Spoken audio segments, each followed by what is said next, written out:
Hello students. तो आज की इस वीडियो में हम कवर करने जा रहे हैं अपना प्रोबेबिलिटी का टॉपिक जो कवर कर रहे थे। आज फिर से नए नए क्वेश्चंस के साथ, number of varieties of questions के साथ मैं आपके सामने हूँ। ठीक है, तो चलो स्टार्ट करते हैं आज की इस वीडियो को। और मेरा नाम है जागृति वर्मा और आप देख रहे हैं एक खूबसूरत सा चैनल जिसका नाम है लर्न मैथ्स विद मैजिक। ठीक है, तो मैथ्स को मैजिक के साथ मैं आपको लर्न कराऊंगी। तो क्या, चलिए शुरू करते हैं। तो देखिए, क्वेश्चन क्या कह रहा है कि एक आदमी है जिसका नाम रवि है। ठीक है, रवि है, वो क्या है, अलग अलग देशों में जाता है और वहां से वहां की जो स्टैंप है, जो मोहर होती है, वो ले आता है। ठीक है, अब जब वो मोहर ले आ रहा है तो फाइंड द प्रोबेबिलिटी। किस चीज की प्रोबेबिलिटी निकालनी है भाई? तो प्रोबेबिलिटी ये निकालनी है कि जो वो मोहर है ना, मतलब इतने सारे मोहर ले आ रहा है और इसने यहाँ पे रखा हुआ था, तो मैंने क्या किया, एक मोहर उसमें से पिक किया, जो स्टैंप है उसमें से एक स्टैंप पिक किया, मैंने उठाया। तो क्या कह रहा है कि इस बात की प्रोबेबिलिटी बताओ कि जो स्टैंप, जो मोहर तुमने उठाई है, निकाला है उसमें से, वो जापान का नहीं है। तो मैंने कहा जापान का नहीं है, तो ये बात सुनी सुनी लग रही है।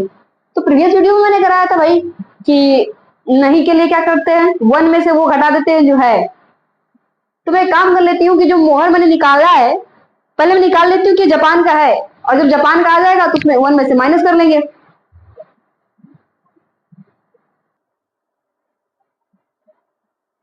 ठीक है, तो इसके प्रीवियस वीडियो में मैंने आपको कराया था क्या कि अगर आपको किसी चीज की अकरेंस, नॉन अकरेंस निकालनी है तो क्या कीजिए, वन में से अकरेंस को घटा दीजिए। यानी पी ऑफ पी डैश ए, यानी ई लिख देते हैं। अगर आपको निकालना है तो वन में से घटा दीजिए पी ऑफ ई को। ये तो सिखाया था ना ये फॉर्मूला, ध्यान रखना है इस चीज को, मुझे यही निकालना है। ये शायद यहाँ नहीं, यहाँ लगेगा, यहाँ लगेगा। अब सही लिख रही हूँ मैं शायद। ठीक है, चलो एक बार चेक कर लेना। खैर ये नोटेशन यहाँ है, यहाँ है, बातें की है, ये तो नोटेशन ही होता है। ठीक है, वन में से पी ऑफ ई को घटाना है, यानी वन माइनस अकरेंस। किसी चीज की अगर नॉन अकरेंस निकालनी है तो एक में से उसको घटा दीजिएगा। तो क्या कह रहा है कि फिर इतने सारे स्टैंप वो लेकर के आ रहा है, अलग अलग देशों से लेकर के आ रहा है, और उसमें से मैंने एक स्टैंप ऐसे करके निकाला। और क्या कह रहा है कि जो स्टैंप आपके हाथ में जो आपने निकाला है, क्या प्रोबेबिलिटी है कि वो जापान का नहीं है? तो हम निकाल लेते हैं कि क्या प्रोबेबिलिटी है कि वो जापान का है, और जब वो जापान का होगा तो हम क्या करेंगे, वन में से माइनस कर देंगे। सिंपल। ओके, चलो। तो देखो कहाँ कहाँ से मोहर लेके आए हैं ये भाई साहब, देख लेते हैं। देखिए, 12 जापान से, 13 पाकिस्तान। पाकिस्तान पाकिस्तान कौन चला गया? मिटाओ इसको, जल्दी मिटाओ।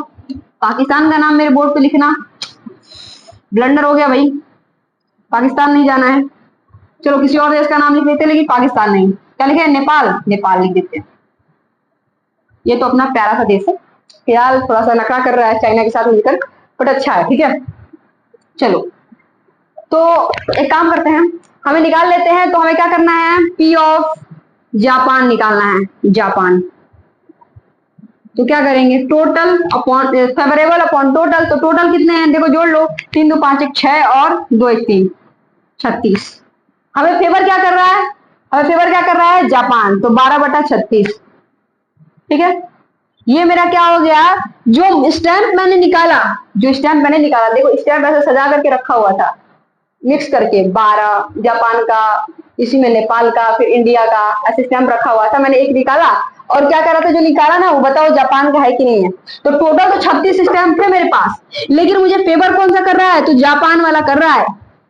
कौन फेवर कर रहा है, जापान वाला कर रहा है, इसलिए 12 मैंने ऊपर में लिखा, 12/36। This is our favourable outcome. What is the favourable outcome? The desired outcome known as the favourable outcome. So in this question, our desired outcome is what? The stamp of the Japan, or the number of the stamp of Japan is 12. So I write 12. ठीक है,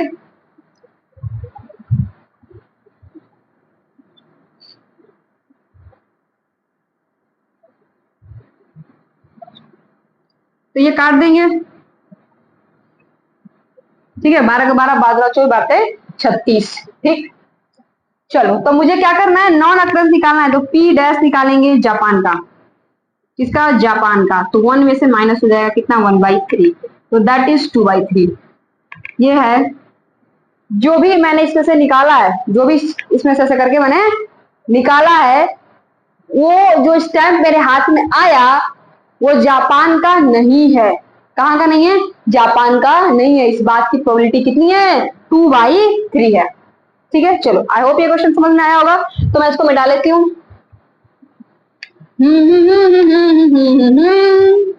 probability पढ़ रहे हैं हम, और हम बढ़ेंगे अपने प्यारे से क्वेश्चन की तरफ।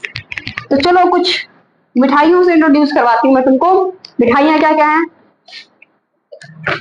मैं एक बार घूमने गई थी, तो बहुत अच्छी जगह मैं घूमने गई थी, आगरा।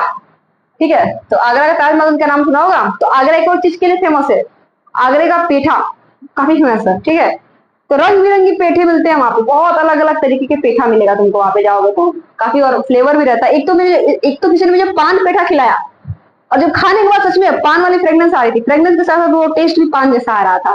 तो बड़ा क्रिएशन है वहां पे पेठे का, कभी समय मिले तो जाइएगा आप लोग। चलिए, तो मैं वहां से मिठाई लेके आई अपनी फैमिली के लिए, है ना, बहुत सारी पेठा लेके आए जो मिठाई कहते हैं। तो 3 जो है येलो थी, ठीक, 5 क्या था, ग्रीन था, और 7 रेड,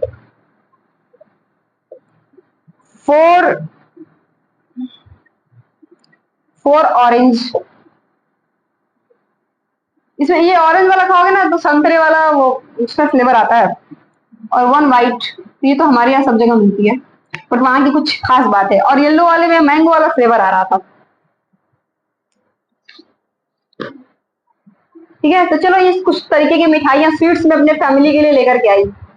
अब मेरे फैमिली में मेरे पापा मैथ्स के टीचर, ठीक है, तो सारी मिठाइयाँ लेकर के आई। तो उन्होंने कहा कि बेटा इन सारी मिठाइयों में से मैंने एक मिठाई को सेलेक्ट किया, एक मिठाई इसमें से निकाला, और किसी एक मिठाई को निकालने की प्रोबेबिलिटी 1/4 है। कितनी है प्रोबेबिलिटी स्वीट्स की, कितनी है, 1/4 है। बताओ वो कौन सी मिठाई मैंने निकाली है। ऐसे पूछ दिया उन्होंने कि इसमें से ना उन्होंने एक मिठाई निकाली और उसकी प्रोबेबिलिटी 1/4 है, बताओ वो कौन सी कलर की मिठाई है जिसकी प्रोबेबिलिटी 1/4 आई है। तो मैंने कहा ये बात है, तो इजी सा सवाल है भाई। तो चलो मैं काम करती हूँ, लाइन बाय लाइन सारे मिठाइयों की प्रोबेबिलिटी निकाल लेती हूँ, जिसकी 1/4 होगी वही मिठाई आप निकाले होंगे। तो कहा ठीक है, निकाल के दिखाओ। तो P of Y, probability of yellow sweet, जो येलो वाली स्वीट है जो पेठा है, उसको निकालने की प्रोबेबिलिटी क्या हो जाएगी। तो टोटल कितना है पहले देख लो। देखो 5 3 8, 8 1 9, 9 1 10, 10 3 13, और 13 और 7 कितना हो गया, 20, 20। टोटल कितनी मिठाइयां थी मेरे पास, 20। अगर मैंने येलो वाली निकाली होती, अगर मानो मैंने येलो वाली मिठाई निकाली है, तो उसकी प्रोबेबिलिटी कितनी हो जाएगी, 3। मुझे फेवर, जैसे टोटल 20, मुझे फेवर कौन करेगा, तो येलो, तो 3/20। पी ऑफ ग्रीन, मैं ग्रीन की निकाल कर देख लेती हूँ। टोटल कितना है भाई, 20। अभी भी 20 मिठाइयां हैं, और मैंने ग्रीन वाली अगर निकाली है तो मुझे फेवर कौन करेगी, ग्रीन वाली करेगी। ग्रीन वाली कितनी मिठाई है, तो 5। 5 जब इसको काटेंगे तो कितना आ जाएगा, 5 के 20, 1/4। मैच कर गया, यही मैच कर गया। देखो कौन सी मिठाई होगी, वो वाली मिठाई मेरी ग्रीन वाली होगी। तो पापा ने जो मिठाई निकाली थी वो ग्रीन थी।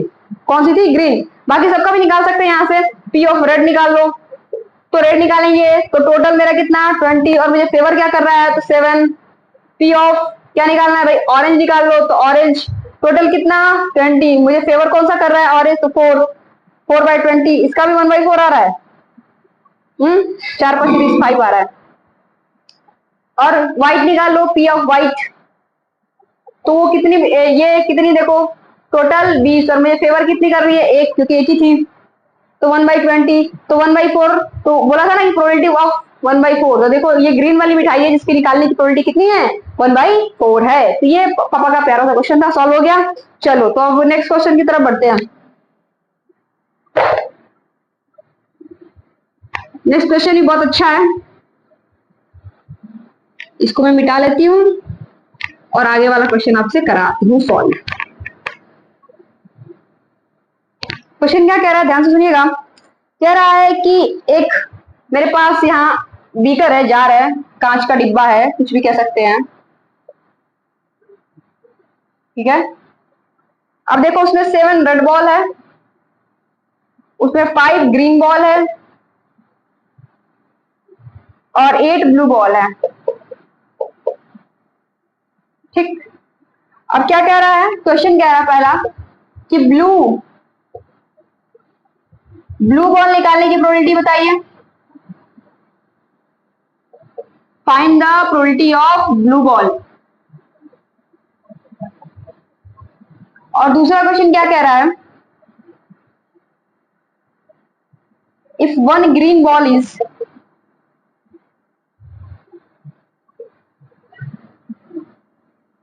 is dropped in the bag,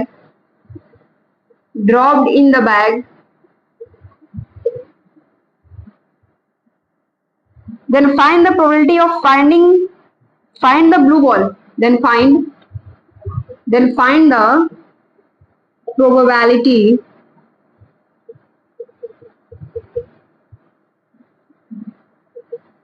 of finding blue ball। ठीक है, ये क्वेश्चन है। चलो, क्या क्वेश्चन कह रहा है, देखिए कि पहले तो पहला क्वेश्चन है कि blue ball, finding the probability of blue ball निकालने की प्रोबेबिलिटी क्या है, और फिर दूसरा क्वेश्चन की तरफ बढ़ेंगे। पहले क्वेश्चन की तरफ बढ़ते हैं, तो पी ऑफ ब्लू लिख देते हैं यहाँ पे। ठीक है, क्या है, तो हमें हमेशा से आपको बताया है टोटल अपॉन फेवरेबल। तो टोटल बॉल कितने हैं देखो इसमें, तो टोटल बॉल हो गए 8 और 7 15 15 5 20 बॉल। ठीक है, और हमें किसकी प्रोबेबिलिटी निकालनी है, ब्लू बॉल की। तो हमें फेवर कौन करेगा, 8। Our favourable outcome is 8।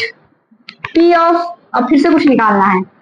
If one green ball is dropped in the bag, then finding the probability of, क्या कह रहा है, then find the probability of finding blue ball। एक काम कह रहा है कि इसी बैग में, ऐसे बैग था, पहले मैंने ब्लू बॉल की प्रोबेबिलिटी निकाल ली है। अब क्या करना है ना कि one green ball is dropped in the bag, एक ग्रीन बॉल इसमें डाल दिया गया। पहले ये गेट थी 7 रेड बॉल थी, 5 ग्रीन बॉल थी, 8 ब्लू बॉल थी। ठीक है, तो क्या किया गया कि एक ग्रीन बॉल और इसमें ड्रॉप कर दिया गया, डाल दिया गया। अब कह रहा है कि अब ब्लू बॉल निकालने की प्रोबेबिलिटी बताइए। तो क्या होगा, मैंने हमेशा बताया टोटल अपॉन फेवरेबल। तो जब एक बॉल अगर ग्रीन वाली इसमें गई होगी तो टोटल ग्रीन बॉल्स कितनी हो गई होंगी, पहले 5 थी तो अब 6 हो गई होंगी। तो पहले 20 था टोटल, अब एक और बढ़ गया तो कितना हो गया, 21। और हमें फेवर कौन सा कर रहा है, हमें फेवर कौन सा कर रहा है, ब्लू वाला, अभी भी ब्लू वाला। तो ब्लू बॉल अभी भी कितनी है, 8/21, बस टोटल बदल गया हमारा। ठीक है, अगर इसी में पूछ लेता पहले ही, ड्रॉप करने से पहले, अभी ग्रीन बॉल इसने डाला है, कौन सा बॉल, ग्रीन बॉल। ठीक, ग्रीन बॉल इसमें डालने से पहले ही पूछ लेता कि finding the probability of find green ball, पहले इसने डाला नहीं, अभी स्टॉप कर दो, यहीं रोक देते हैं। ठीक है, अब अगर पी ऑफ ग्रीन निकालते हैं हम यहां से, तो क्या आ जाता है, टोटल कितना, अभी भी 20, और हमको ग्रीन वाला फेवर कितना कर रहा है, तो 5। अब कहता है कि अब मैंने एक नया ग्रीन बॉल इसमें डाला है, मैंने कहा कि जो आ रहा है ना इसको आने दो, एक और डाल दो। तो पहले 5 थी, अब कितनी हो गई, 6। तो अब आ जाएगा टोटल अब कितना, 21, और ग्रीन बॉल है कितनी, तो 6। तो प्रोबेबिलिटी बदल जाती है किसकी, ग्रीन बॉल की, लेकिन ब्लू वाले की नहीं बदलेगी, बस टोटल बदलेगा। फेवर तो अभी भी मुझे इतना ही 8 ही कर रहे हैं, क्योंकि मुझे कौन सी बॉल निकालनी है, तो ब्लू बॉल निकालनी है, उसमें से कौन सी बॉल फाइंड करनी है, तो ब्लू बॉल। ठीक है, चलिए, आई होप ये क्वेश्चन आपको समझ में आया होगा। तो बहुत सारे वैरायटी के क्वेश्चंस मैंने आपको करा दिए इसमें, और मैं देख लेती हूँ, बहुत सारे क्वेश्चन है मेरे पास, ताकि मैं आपको एक दो और प्यारे प्यारे क्वेश्चंस के साथ